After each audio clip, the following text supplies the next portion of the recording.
크게 이루어지는데 잘못된 인포메이션을 받을 때, 또 다른 한 가지는 인포메이션이 제대로 왔지만 해석을 잘못했을 때, 그때 오해하게 되는 경우가 종종 있고요. 때로는 하나님 그분도 많은 경우에 오해를 받으십니다. 그래서 많은 분들이 하나님을 믿지 못하는 것 중에 하나는 그분을 잘못 알고 있기 때문에, 아니면 그분에 대한 지식이 너무 없기 때문에 그분을 믿지 못하는 경우가 종종 있습니다. 그리고 또 성경을 통해서 보면 하나님은 원래 우리를 위해서 좋은 계획을 갖고 계시지만은 그 좋은 계획과 뜻을 알지 못해서 우리가 하나님께로 가까이 나가지 못하는 부분들도 많이 있습니다. 그래서 하나님 그분은 히브리서에서 이런 말씀으로 말씀을 하시죠. 누구든지 자기를 찾는 사람, 자기에게 나오려고 하는 사람은 반드시 그가 계신 것과 자기를 찾는 자들에게 상 주시는 이심을 믿어야 한다. 하나님 그분도 당신을 믿어주기를 원하시고 계시고요. 그분의 마음을 알아주기를 원하신다고 하는 거죠. 누가 내가 좋은 선의를 가지고 어떤 일을 하고 있는데 그 마음을 알아주지 못할 때 마음에 많은 어려움을 겪게 되는데, 우리 하나님 역시 마찬가지십니다.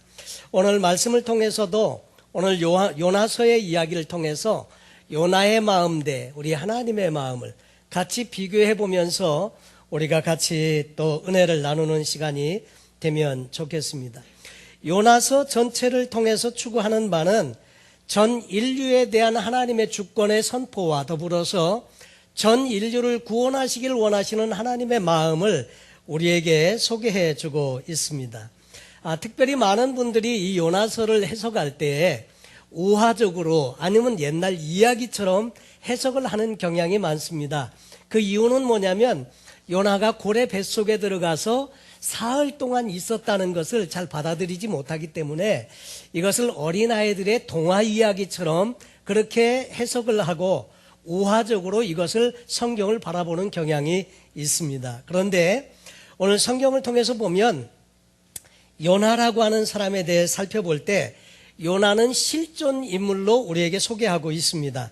요나는 아미떼의 아들로서 북왕국 이스라엘이 여로보암 2세의 통치 시대에 활약하던 구약 시대의 선지자이고, 그리고 그 구약 성경에 등장하는 최초의 이방 선교사로 보냄받은 사람인 것을 알게 됩니다. 하나님께서 요나에게 너는 일어나 저 큰 성읍 니느웨로 가서 그것을 쳐서 외치라. 그 악독이 내 앞에 상달하였음이니라. 그래서 요나서 1장 1절로부터 2절 말씀에 이런 말씀을 하십니다. 그런데 요나는 그 말씀을 듣자마자 요나는 그 하나님의 명령대로 니느웨라고 하는 곳으로 가는 것이 아니라 여호와의 낯을 피하여 욥바로 갑니다. 욥바로 가서 거기서 다시스로 가는 배를 타고 니느웨의 반대편으로 도망을 가게 되는데, 여기 성경에 보면 다시스로 가는 배를 타려고 욥바에 이르니까 그러니까 마침 그 다시스로 가는 배가 있었다는 말이죠. 여러분, 우리가 하나님을 거스려 나가려고 할 때에도 이게 준비하고 기다리는 것들이 혹 있을 수 있다고 하는 거죠. 자, 그런데 이 요나는 왜 이 다시스로 가는 배를 타려고 했는가 하는 거죠. 여러분, 이 요나가 보는 이 니느웨, 아수르라고 하는 나라는 원수의 나라입니다. 그리고 이 아수르 사람들은 얼마나 포악하고 잔혹한지, 그래서 전쟁을 하면 사람들을 그렇게 무참하게 죽이고요. 그리고 결국 이 북왕국 이스라엘은 아수르에 의해서 멸망을 장차 당하게 될 그 원수의 나라입니다. 그래서 이 요나는 오히려 하나님의 명령을 들었지만은 그대로 되기를 원치 않는 마음이 있어서 오히려 이 요나는 하나님의 명령대로 니느웨로 가지 않고 다시스로 가는 배를 탔다고 하는 거죠. 예루살렘에서부터 니느웨까지는 800km 정도 되고요. 다시스라고 하는 곳은 예루살렘으로부터 3200km나 떨어져 있는 아주 먼 곳입니다. 그래서 요나는 생각할 때 멀리 도망을 가면 하나님이 예루살렘에서 더 이상 자기에게 영향을 끼치지 못하고 하나님의 음성도 들리지 않을 것으로 생각을 하고 멀리 가는 배를 타고 오히려 하나님의 낯을 피해서 도망을 가고 있더라 하는 거죠. 그런데 성경을 통해서 보면 도망가는 이 요나에게 하나님께서 예비하신 것이 있습니다. 그것은 뭐냐면 성경을 보면 큰 광풍, 대풍을 예비하셨다. 그 1장 말씀에 보니까 거기에서 4절 말씀에 여호와께서 대풍을 바다 위에 내리시며 바다 가운데 폭풍이 대작하여 배가 거의 깨지게 되었다고 했는데 이 광풍을, 대풍을 준비해 놓으신 것을 성경에 말씀하고 있습니다. 그래서 사람들이 그 풍랑 속에서 살기 위해서 애를 쓰고 있을 때에 그 물건들, 값나가는 물건들, 무거운 물건들, 팔면 돈 되기 위해서 싣고 가던 물건들을 살기 위해서 배 밖으로 다 버리게 됩니다. 왜냐하면 풍랑이 일어서 배가 막 올라갔다 내려갔다 하는데 어쩌다가 내려갈 때 물 밑으로 한번 꼬르륵 가라앉으면 그 다음엔 끝장이거든요. 그러니까 배를 가볍게 하기 위해서 하여튼 무거운 것들을 돈 나가는 것 상관하지 아니하고 다 배 밖에 버리고 이렇게 하고 있었는데 배 사공들이 이렇게 노력을 하면서도 그럼에도 사태가 진전되지 않으니까 사람들이 이렇게 말했습니다. 이 재앙이 누구 때문인지 우리가 한번 가려보자. 그리고 제비뽑기를 했더라 하는 거죠. 여러분, 제비뽑기를 했는데 잠언 16장 33절에도 보니까 사람이 제비는 뽑으나 이를 작정하기는 여호와께 있느니라. 가끔 그래서 옛날에는 제비뽑기를 통해서 하나님의 뜻이 어디 있는지를 가끔 분별하는 일이 있었더라 하는 거죠. 그래서 제비를 뽑았는데 하여튼 희한하게도 이 요나가 딱 제비뽑기에 걸린 거예요. 뱃사람들이 요나에게 말했습니다. 이 재앙이 무슨 연고로 우리에게 임하게 되었는지 내가 밝히라. 너는 어디로부터 온 사람이고 너는 어떤 사람이고 어느 민족이고 이야기를 해달라고 했을 때 그 1장 9절에서 나는 히브리 사람이고 바다와 육지를 지으신 하늘의 하나님 여호와를 경외하는 자다. 자기가 여호와의 낯을 피함인 줄 알고 그들에게 고하기를 이렇게 말합니다. 내 영고다. 나 때문이다. 그들이 심히 두려워하여 이르되 내가 어찌하여 이렇게 행하였느냐. 그래서 이방 민족들로부터 책망과 원망의 말을 듣게 되었더라. 나를 바다에 던져라. 그러면 이 풍랑이 그치게 될 거다. 근데 말은 그렇지만 어떻게 생사람을 던집니까? 그래서 이 뱃사공들은 할 수 있는 대로 최선을 다해보기로 하고 노를 저어서 배를 육지로 대려고 하는데 그게 되지를 않는 거예요. 그래서 할 수 없이 그들이 모여서 하나님, 이거는 우리 때문이 아닙니다. 하나님께서 우리에게 죄가 없음을 아시고 이 사람을 우리가 던지게 될 텐데 하나님 어떻게 이 풍랑을 잠잠케 해 주십시오. 그리고 나서 요나를 바다에 던지는 사건이 생기고 그 다음에 요나가 물속에 잠겨갈 때 하나님이 또 보니까 뭘 예비하셨느냐면 큰 물고기를 예비하셨더라. 그래서 물속에 던져진 이 요나를 삼키게 합니다. 우리는 이 물고기 뱃속에 들어가 있던 요나가 어떻게 살아날 수 있냐, 그래가지고 많은 의구심을 갖는데 역사적으로 보면 과거에 유럽에서 영국이나 이런 데서도 실제 그런 사건이 있었습니다. 고기잡이 하러 나갔다가 어떤 사람이 실종이 되었는데 그 근처에서 큰 물고기를 잡았습니다. 배를 갈랐는데 이틀 후에 그 안에서 실종된 선원이 나왔다고 하는 거죠. 근데 그 선원이 살았어요. 그래가지고 그것이 신문에 막 실리고 한 그런 기록들이 있습니다. 여러분, 참 희한하게도 그 속에서 숨도 쉴 수 없는 그런 가운데지만 완전히 그냥 실종한 상태에서 그냥 실신을 했겠죠. 근데 어떻게 해서 깨어나게 된 사건이 있었는데 바로 요나서의 내용도 그렇습니다. 큰 물고기가 고래가 사람을 삼킬 수 없다고 말하는데 여러분, 큰 물고기의 이 목구멍이 큰 문 한 짝만 하다는 거죠. 아르헨티나에도 가면 그 박제가 있다고 하고요. 여러분, 얼마든지 삼킬 수 있습니다.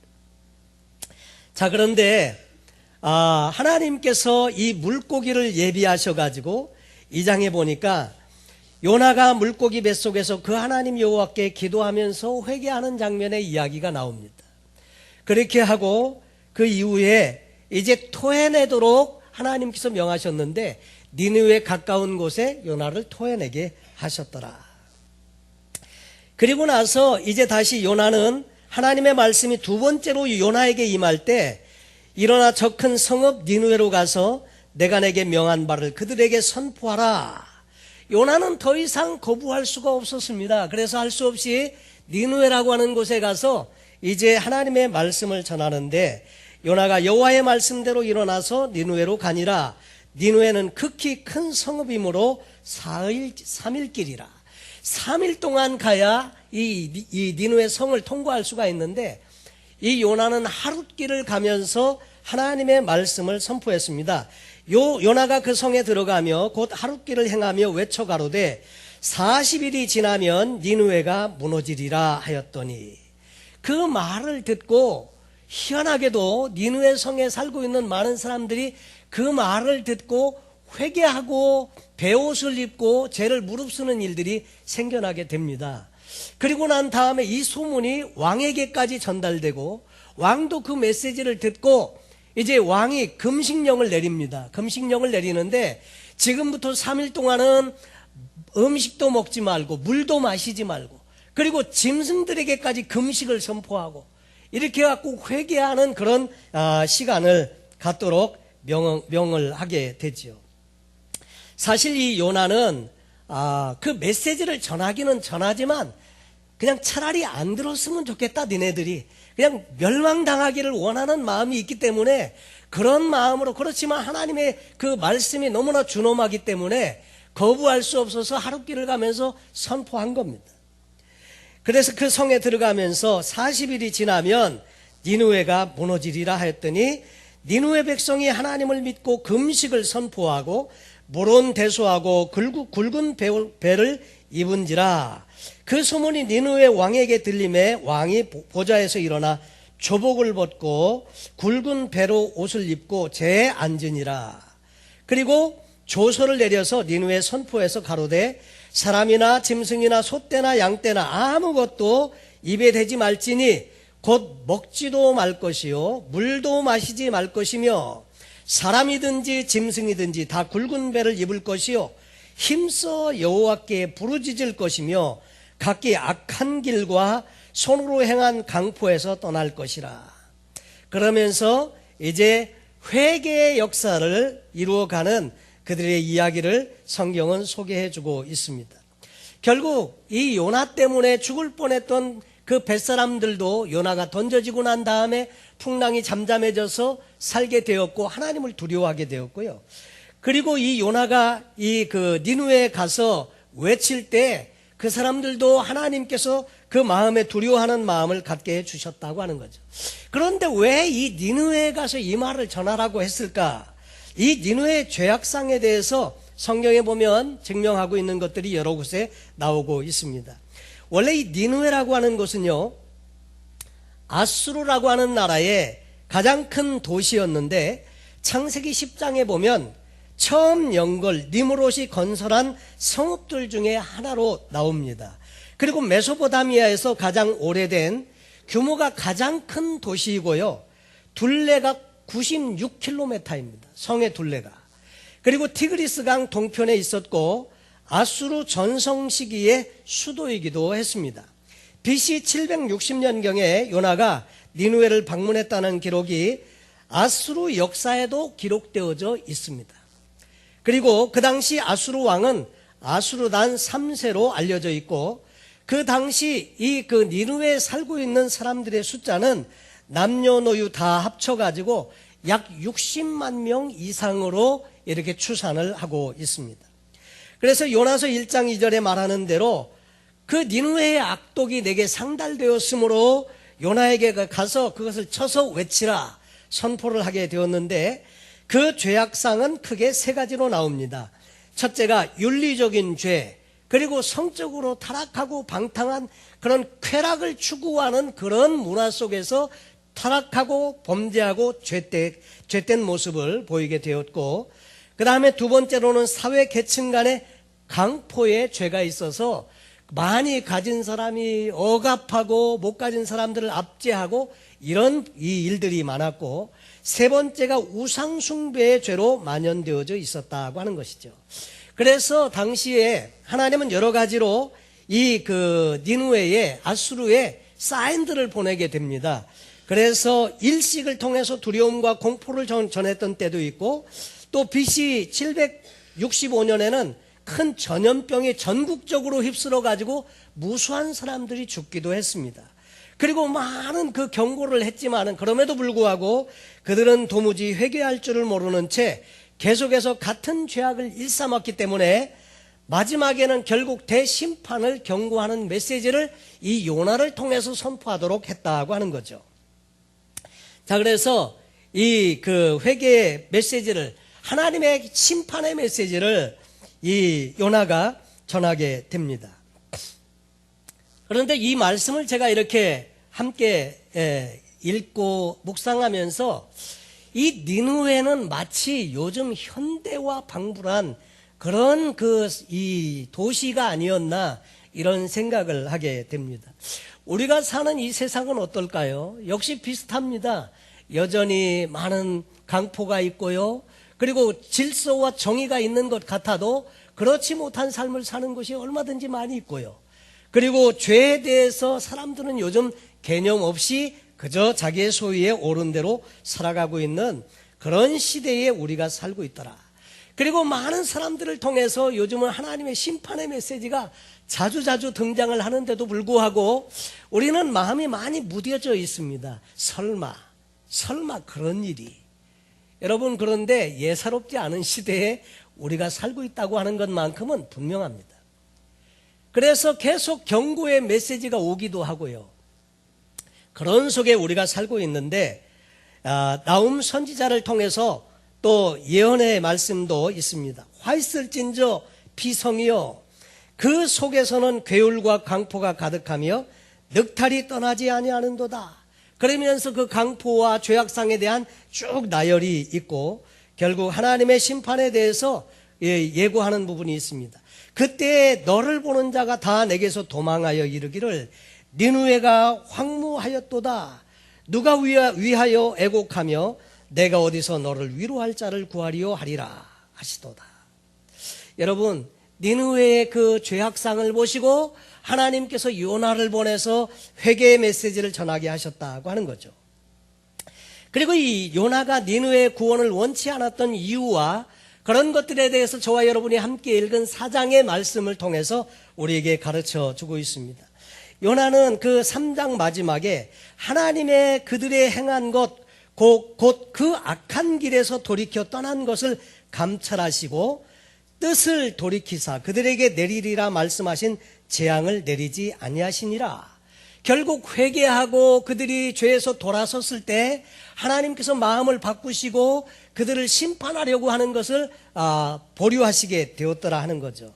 그것을 보고 요나가 심히 싫어하고 노하여 여호와께 기도하여 가로되 여호와여, 내가 고국에 있을 때에 이러하겠다고 말씀하지 아니하였나이까? 내가 이럴 줄 알았다니까요. 예? 하나님이 분명히 이렇게 하실 걸 내가 알았다니까요. 그래서 내가 다시스로 간 거예요. 그 말하는 거예요.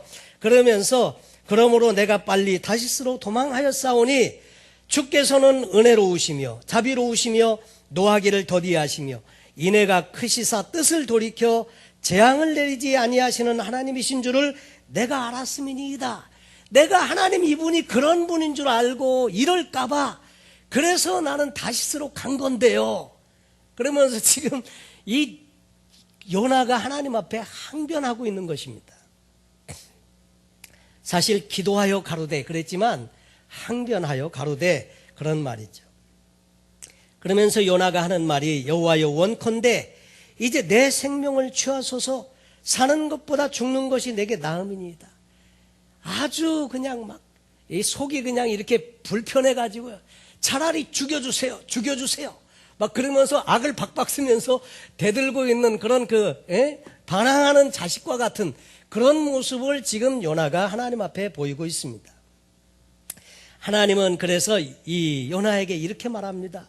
여호와께서 이르시되 너의 성냄이 어찌 합당하냐. 요나가 성에서 나가서 그 성 동편에 앉되 거기서 자기를 위하여 초막을 짓고 그 그늘 아래 앉아서 성읍이 어떻게 되는 것을 보려 하니라. 그 동편에 가서 초막을 짓고요. 이제는 뭘 하겠다는 거예요? 하나님이 이제 이 니느웨를 어떻게 심판하는지 자기 이제 지금 구경하려고요. 그리고 초막 짓고 지금 기다리고 있는데 아무 일이 없는 거예요.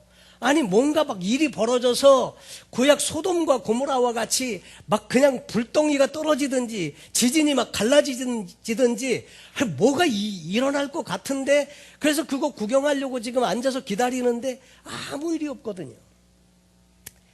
근데 그렇게 하고 있을 때 하나님 여호와께서 박농쿨을 준비하셨다. 여기 계속 보면 하나님이 준비합니다. 대풍을 준비하시고 큰 물고기도 준비하시고 여기 보니까 박농쿨을 준비하셨습니다.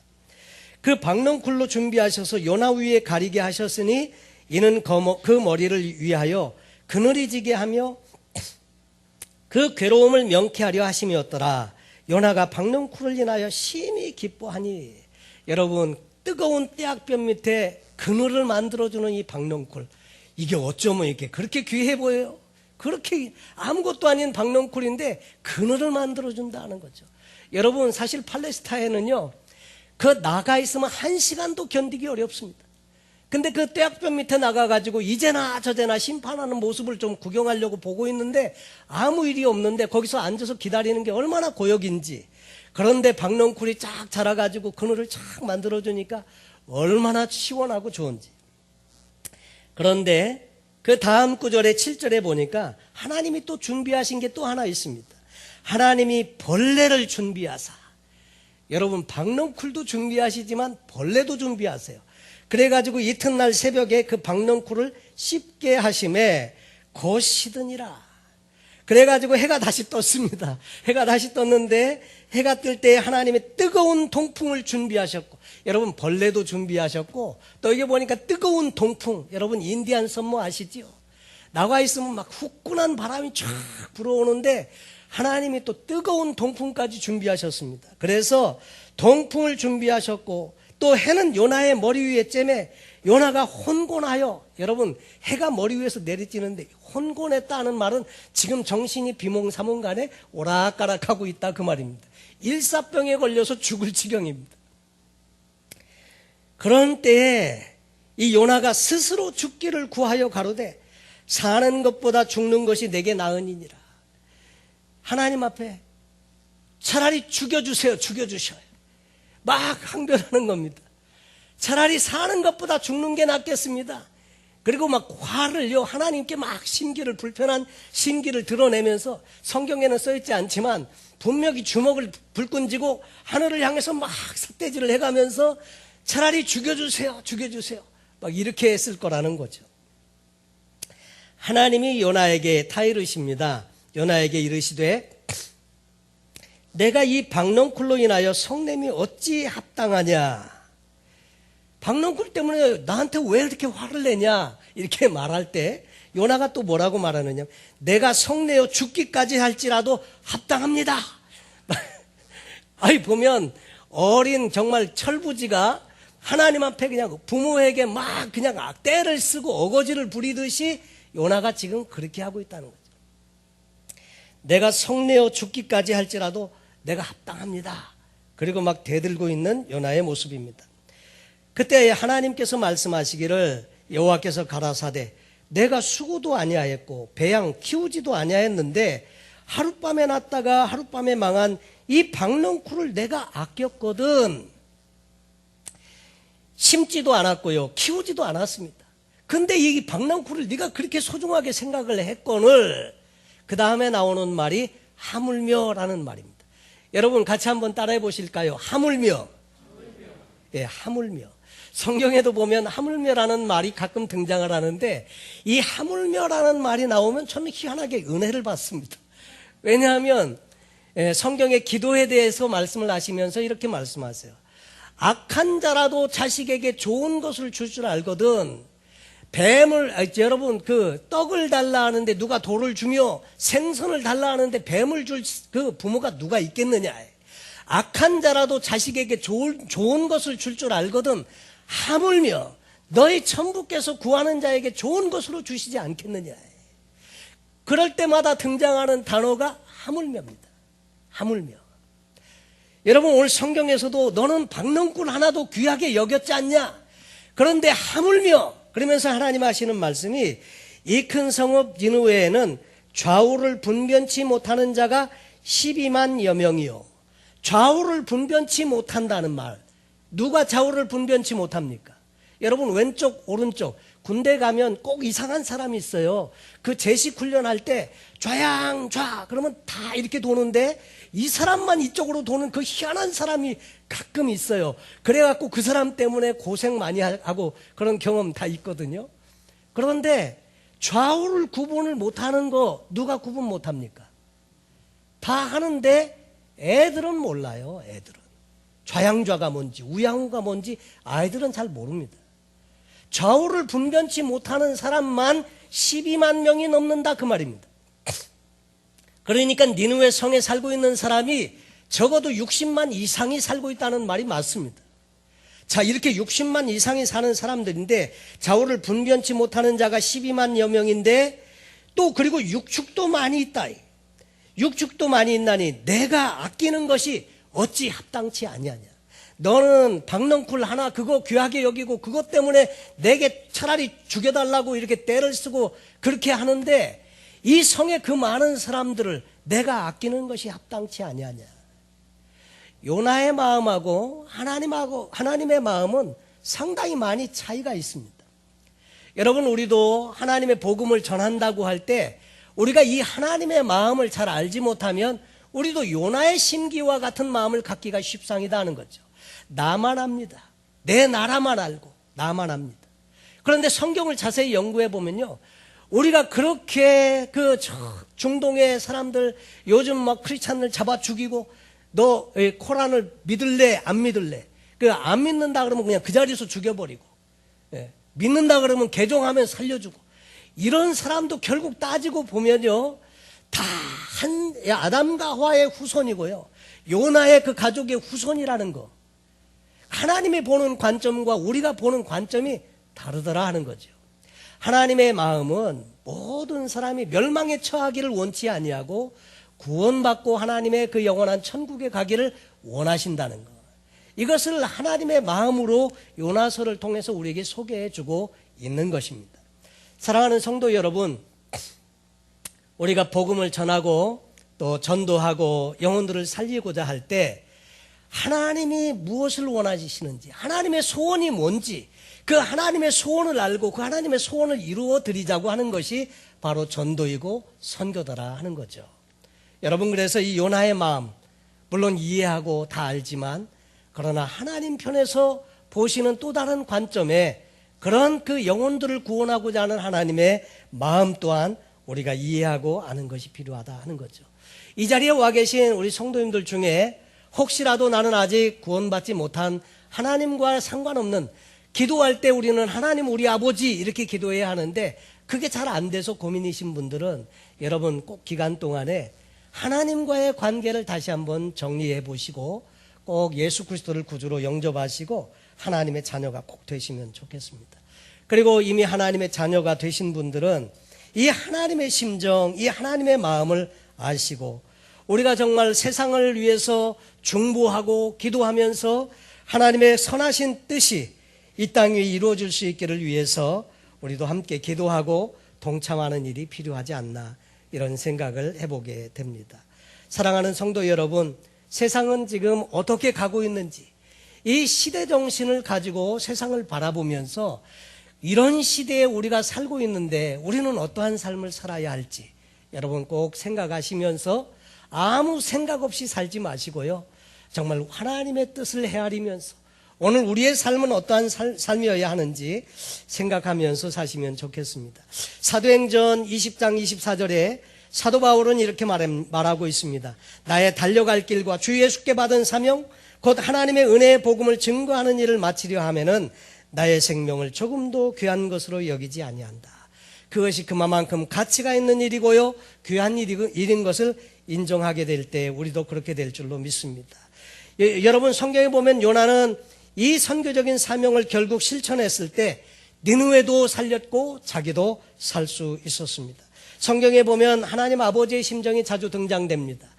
잃어버린 한 마리의 양을 찾기 위해서 우리에 들어있는 99마리의 양을 놔두고 온 산을 헤매고 찾는 목자의 심정, 그리고 집 나간 두 번째 아들을 기다리는 그 아버지의 마음, 그리고 이런 하나의 드라크마를 찾기 위해서 온 집을 쓸고 찾으면서 그 한 드라크마를 찾아서 기뻐하는 그 여인의 마음, 이것은 다 하나님 아버지의 마음을 우리에게 소개해 주는 것인데, 우리도 하나님의 마음을 우리가 한번 헤아리고 그 마음을 담고, 그리고 이 땅에 사는 동안에도 그 영혼들을 구원하는 일에 복되게 쓰임받는 저와 여러분 되시기를 예수님의 이름으로 축원합니다.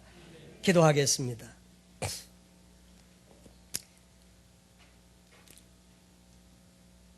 하나님 아버지, 우리도 하나님의